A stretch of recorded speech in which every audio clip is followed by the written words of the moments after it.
Okay, hello everyone. Here I want to provide a tutorial on how to invite people to Skype app on an Android device. Well, knowing how to invite people to Skype is essential for connecting with friends, family, or colleagues who may not already be on your contact list. Inviting people to Skype enables you to initiate conversations, make up video calls, and collaborate on projects with others. So, let's go to the tutorial. Okay, first thing first, open Skype app on your device. Okay, after that, tap on profile icon at the top left corner. And here you can click invite friends option.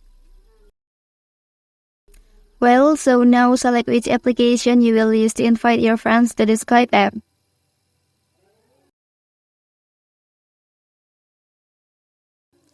Okay, that's the tutorial on how to invite people to Skype app on an Android device.